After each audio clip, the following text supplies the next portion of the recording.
What if the Great War never happened, and the Fallout timeline was much closer to our real one?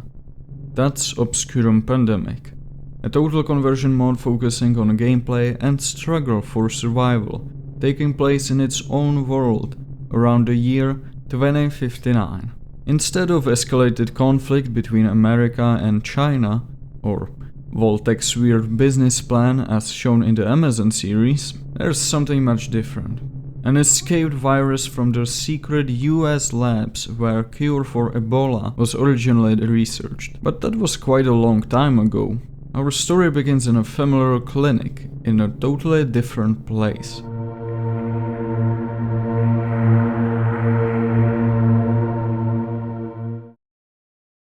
We wake up in Doc Mitchell's clinic, or at least it looks like it. Except the doctor is nowhere to be seen. Instead, there are corpses lying on the ground, leading us through the house. Contra prototype.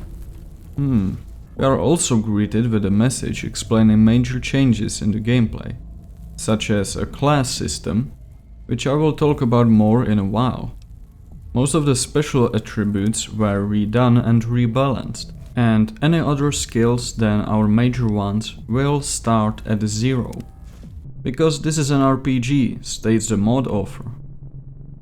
Also, there are a lot of flashing lights and visuals, so be aware of that, even though I reduced their intensity by downloading an unflickering mod. All of the mods used for this will be in the description. I continued my solo tour of Mitchell's house, following the corpses, and got to pick my main skills: medicine, sneak, and guns. Since I've never really tried to be a doctor in any RPG before, and of course the title itself makes it sound like a viable option, I'm slowly making my steps towards the living room because sometimes the menu with all the custom classes just disappears, and the mod becomes unplayable without one. Ah, there we go. I chose a doctor and I'm now limited to a very specific number of perks, and from what I've gathered it seems like most of these classes make it possible to resurrect and recruit dead foes, and make them your own. In the hallway, a glowing terminal caught my eye. It can be hacked and it could maybe explain what's going on. Oh, it contains at least 10 pages of lore dump. This is one of those few things I would hope to see in the actual world, by visual storytelling or by finding those notes in different locations. Yes, there are few you can find, but I managed to find only 2 out of 8 from what I found in the mod editor. In summary, as the title of the mod hints, there's a virus spreading on the globe, and as described by the person who wrote this, it changes living things, physically and mentally. Because of this, the UN fell apart and the chaos started spreading from Europe to the rest of the world, starting World War III that was fed only inside of the EU. Strangely enough, this mod is rather interesting. It predicted a few events that are occurring right now in our real world.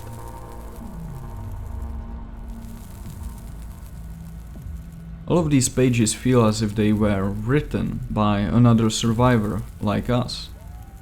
And from what I've gathered, it must have been written by Thumblesteen, a very important character for this mod's plot. He's not a name you will hear in the game, not unless you go digging through the mod editor. That's where I found it. His journal. 13 entries hidden from your sight. Never made it into the final mod, so it's not even clear if they are canon, but they feel real. They fit almost too well. And if they are real, then Thumblesteen may be one of the most important figures behind this entire world. We get to pick our background now, and as you can see, some are worse than others. Choosing one of these, except for the amnesia option, will teleport you to a bunch of different locations with a new gear. But I chose amnesia as my background and have all my vanilla stuff on.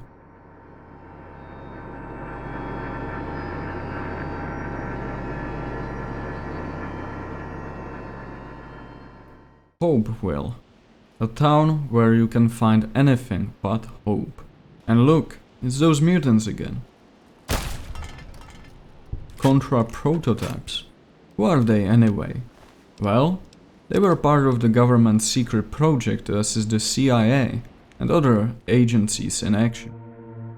Thanks to biotechnology and countless upgrades of their genetics, those prototypes became brainwashed super soldiers. But before the whole project got to the testing phase, scientists found there was a glitch in the reprogramming of the brain. Their mind was altered, yes, but they didn't obey commands of others, because they started seeing things differently, behaving like a hive mind. They saw everything that's wrong with the modern world and decided to convert every living thing to be part of the Contra project. Later, they went berserk and became independent. You can find different types and classes of patients all over the Mojave Desert, but only here in the Divide we can see the prototypes, which means this is their birthplace. And if we stayed in the clinic for any longer, they might come back and make us one of them.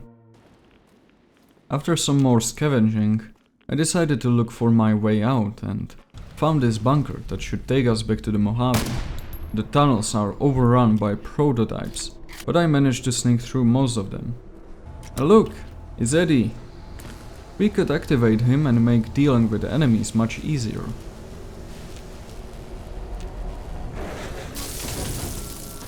Shit. Well, at least I have his perk, and I think the game still thinks I have him with me. So in theory, if you find any upgrades for him, they should be still working. We are finally outside in the Mojave and can see what's left of our world. It's not much, to be honest. And look, there are some people roaming around and they don't look like they are part of the Contra program. What we can see here is a fight between two factions, the bandits, and I believe the guy in the power armor surrounded by his minions belongs to the tech priests. The bandits seem to be always in small groups, ransacking everyone they encounter. Some even have Nazi symbols on the sides of their necks. On the other hand, there's barely any information on the tech priests, besides them not being human. They are these killing machines on a quest to cleanse the whole desert of all life. Only thing that keeps them from hunting us down is that you will encounter them very rarely. To be fair, not many of these new enemies have much lore to them, besides the more important factions. I decided to leave the battlefield and continue walking north. There is a town of Good Springs nearby and I thought there might be some survivors left. But before that, I started hearing a broadcast coming from the water source. I'm not going to play it, because as you could have noticed, this mod is pretty controversial in some parts and I personally don't mind, but YouTube might. The voice coming from the radio sounds Ukrainian, judging by two words that I was able to catch thanks to one of my friends. It mentions Kiev and wounded people. Other than that, it's hard to tell from where this audio originates from. The closer I got to town, it started lagging more and more until it froze my whole game. This happened at least 4 more times and I had to take a look at what's causing it, because it's not really apparent from the game itself. That's when I opened the mod editor and saw this. All of these orange lines are hitboxes or collisions of different objects. In this case, around 100 sandstorms that always have to load for each new loaded cell. No wonder it's recommended to have a high-end PC. Hopefully this won't happen further into the playthrough. We are finally in front of Good Springs. There are booby traps set all over the road. I even managed to trigger some of them and blew myself up.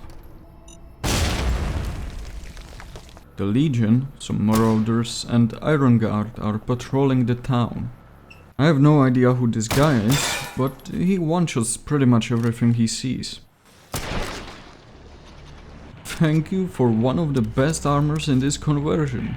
I checked every main house in town, but they are all abandoned by now. You might wonder, what is the main quest? And the thing is, there is no main quest. Neither any notes or anything that would help us deduce this mysterious lore. Only the lore of the antagonist hidden from your eyes. Thumblesteen.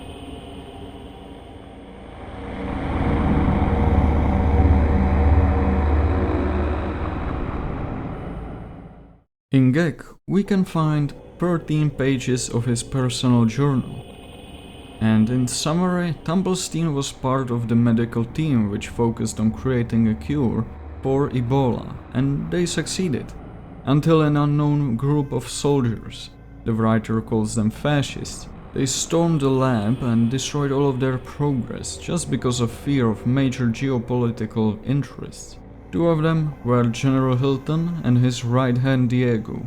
With the utmost fury, Thumblesteen punched Diego and afterwards received a couple of punches himself. Something broke in him and demanded justice.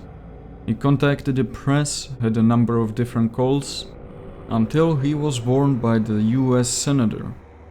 His story was swept under the rug.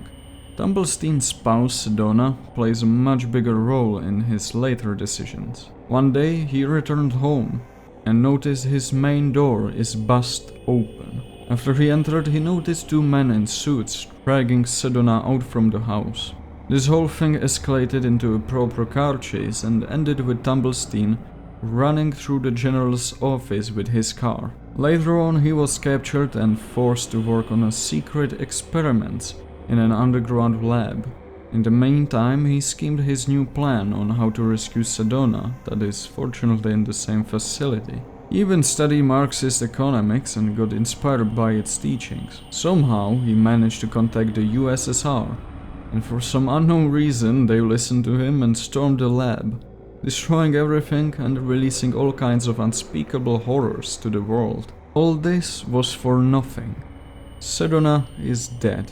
He then remembers one of the scientists he worked with took part in creating Project Phoenix. Phoenix was a chemical that is supposed to raise the dead, and so it did. Thumblesteen, his undead spouse, other mercenaries and even more undead leaders of the past conquered Vegas. And that is where we are currently headed. I decided to take the shortest route to the strip through Red Rock Canyon. I thought it could be much safer with the absence of cazadors, but I was mistaken. To my surprise, not only are cazadors still in the game, but they are accompanied by different groups of survivors. Thankfully, they are not allies by any means, so while they were killing each other, I sneaked around.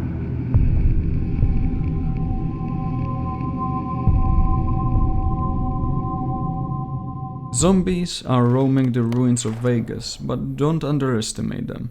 They can still use weapons and some of them even carry guns. They are the result of Project Phoenix, as we can see. Some are more intelligent than others and some are so perfect you couldn't tell the difference between them and humans. Sedona makes a great example of a perfect zombie. I started to have second thoughts about the strip. To this point I was very lucky surviving and avoiding most of the enemies, but I don't think I will be able to do that again. Instead, I should properly prepare for potential hordes of the undead. So, we are heading to the west side and try to find the Thorn. That could be the only peaceful settlement where we could restock on our supplies. The trip was actually pleasant, not many enemies were patrolling the streets, and I could just sneak between the buildings.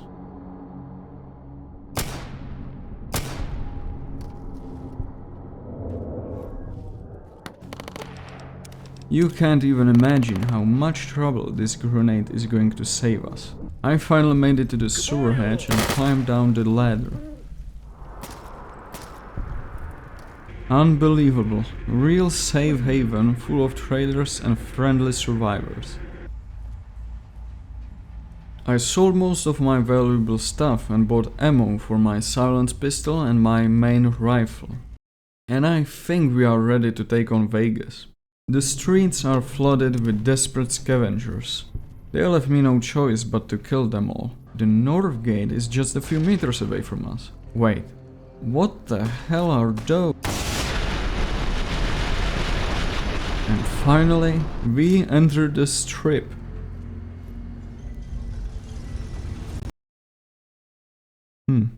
That's weird, let's try it again.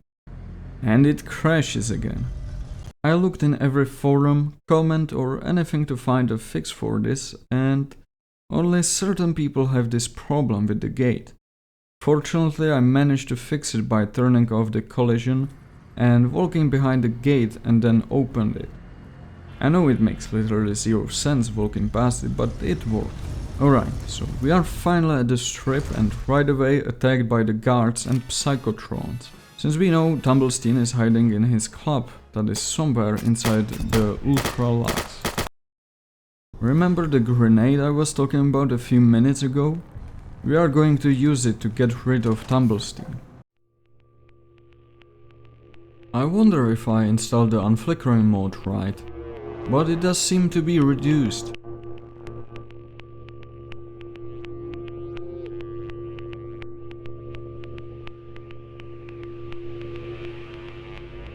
The tyrant is dead.